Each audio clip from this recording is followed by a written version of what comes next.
Buenos días y bienvenido a la narración del audiolibro de Ellen White, Los sufrimientos, la muerte y el regreso glorioso de Jesucristo.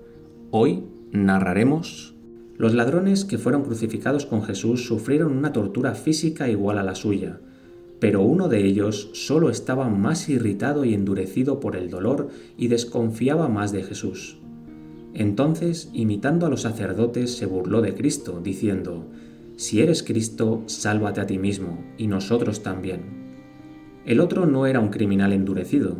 Sus caminos habían sido corrompidos por un comercio con los malvados, pero sus crímenes no fueron tan grandes como los de muchos de los hombres que estaban debajo de la cruz, insultando al Salvador. En común con su nación, había creído que el Mesías pronto vendría.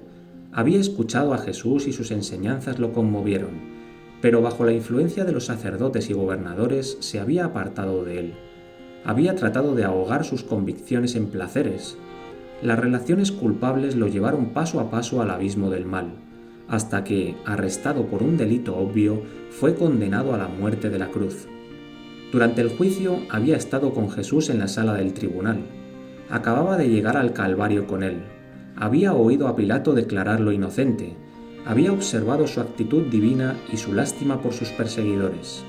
En su corazón había reconocido que Jesús era el Hijo de Dios. Cuando escuchó las palabras burlonas de su compañero, lo reprendió diciendo: «¿No le temes a Dios, ya que estás condenado a la misma tortura? Y para nosotros somos justos, porque sufrimos lo que merecen nuestros crímenes. Pero este no hizo daño». Entonces, mientras su corazón simpatizaba con Cristo, una luz divina inundó su mente. En Jesús, que fue marchitado, despreciado y colgado en el bosque, reconoció a su Redentor, su única esperanza, y con una fe humilde se dirigió a él. «Acuérdate de mí», dijo él, «cuando vengas a tu casa a reinar. De cierto te digo hoy que estarás conmigo en el paraíso». Jesús no le prometió al ladrón arrepentido que iría con él el día de su crucifixión en el paraíso, porque él mismo no acudió a su Padre hasta 3 días después. Pero él le dijo: «En verdad te digo hoy», queriendo fijar en su mente el hecho de que en este momento, en medio de la ignominia y la persecución, tenía el poder de salvar a los pecadores.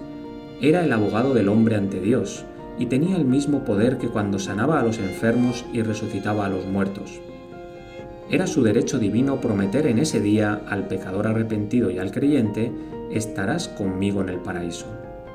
El Salvador, levantado en la cruz, soportando dolor e indignación, es buscado por un alma culpable y moribunda, con una fe que discierne el Redentor del mundo en aquel que es crucificado como un malhechor. Mientras que los líderes del pueblo lo niegan y sus propios discípulos dudan de su divinidad, el pobre ladrón, en el umbral de la eternidad, al final de su viaje, llama a Jesús su Señor.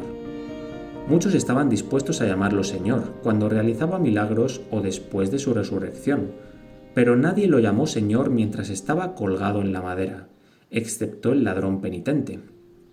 Durante todo su ministerio, nunca fueron las palabras más agradables para los oídos del Salvador que las que cayeron de los labios del malhechor moribundo en medio de los ultrajes y las blasfemias de la población. Los enemigos de Jesús esperaban impacientes su muerte. Pensaron que este evento silenciaría los rumores públicos sobre su poder divino y el asombro de sus milagros para siempre. Se halagaron de que, en consecuencia, no tendrían nada que temer de su influencia. Los indiferentes soldados que habían atado el cuerpo de Jesús en la cruz compartieron sus vestiduras entre ellos y pelearon por su vestido, un material sin costuras. Finalmente decidieron ponerla sobre la mesa. La pluma de la inspiración había descrito cuidadosamente esta escena cientos de años antes de que tuviera lugar. «Los perros me rodearon y una asamblea de personas inteligentes me rodeó. Me han perforado las manos y los pies. Comparten mi ropa y lanzan el hechizo sobre mi túnica». La misión de la vida terrenal de Cristo estaba a punto de completarse. Tenía la lengua seca. Él dice: «Tengo sed». Se llenó una esponja con una mezcla de vinagre y hiel, y se la presentaron, pero habiéndolo probado, lo rechazó. El príncipe de la vida se estaba muriendo por la redención de la raza humana. No fue el miedo a la muerte lo que causó la agonía inexpresable de Jesús. Pensemos que sería poner a Cristo debajo de los mártires en cuanto a coraje y paciencia. porque muchos de los que murieron por su fe sufrieron tortura y muerte regocijándose de ser juzgados dignos de sufrir por la causa del Maestro.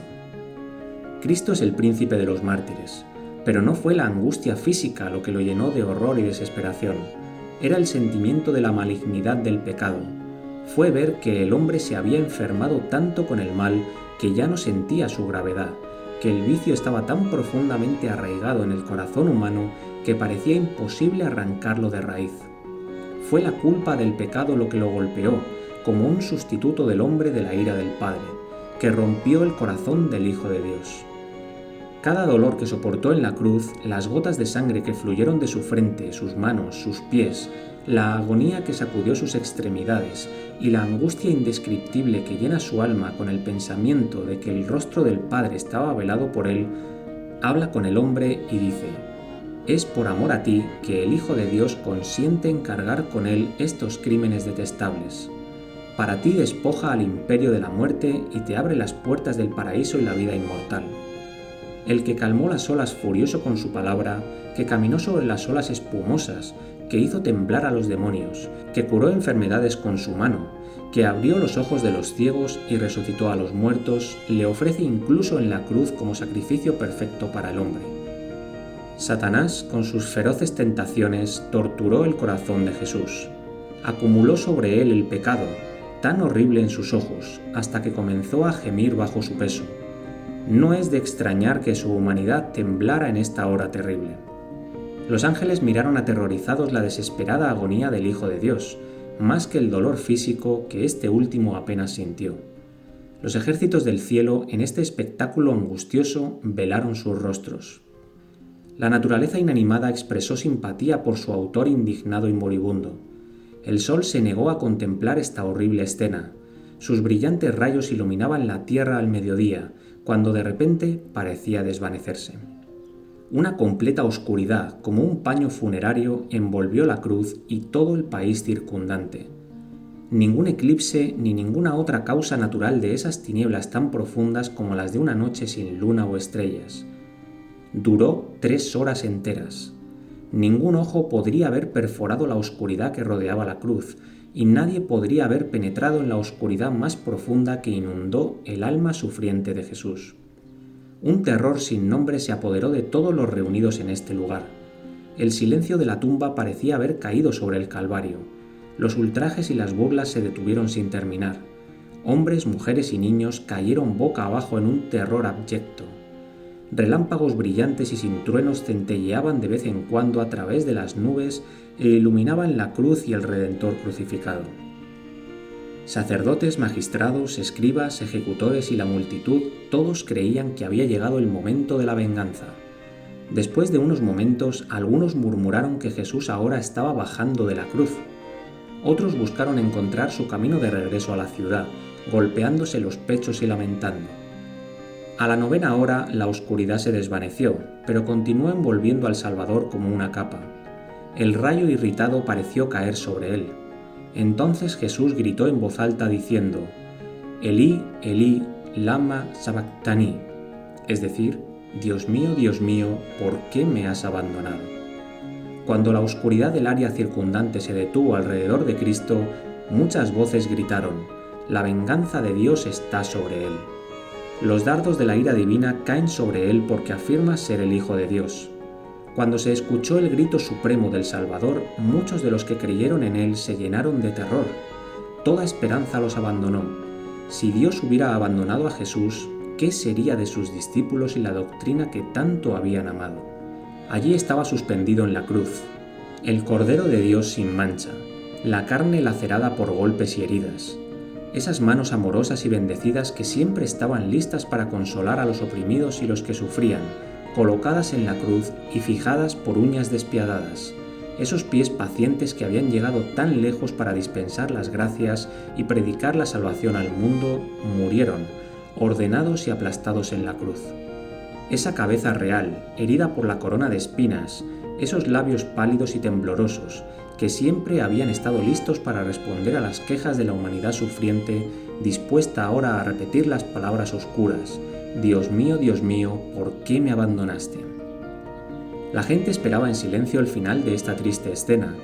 Los sacerdotes y gobernantes miraron hacia Jerusalén, y he aquí la espesa nube se había amontonado sobre la ciudad y las llanuras de Judá, y el rayo, una señal de ira divina, envolvió la ciudad culpable.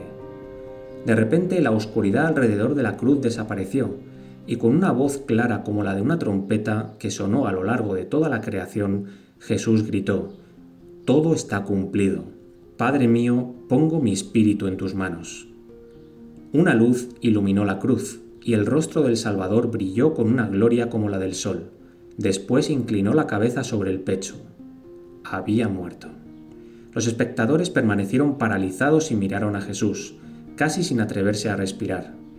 Una segunda vez la oscuridad cubrió la tierra y se escuchó un sonido sordo como un poderoso trueno.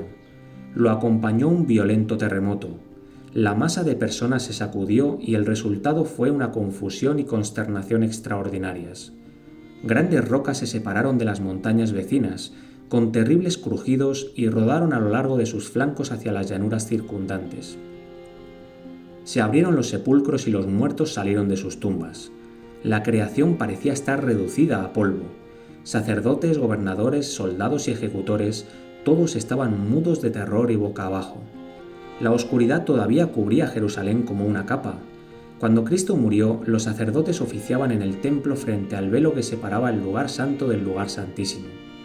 De repente sintieron que el suelo temblaba debajo de ellos, y el velo del templo, cortinas fuertes y ricas que se renovaban cada año, se partió en dos desde la parte superior hasta el pie, rasgado por la misma mano invisible que había escrito la oración de muerte en los muros del palacio de Belsasar.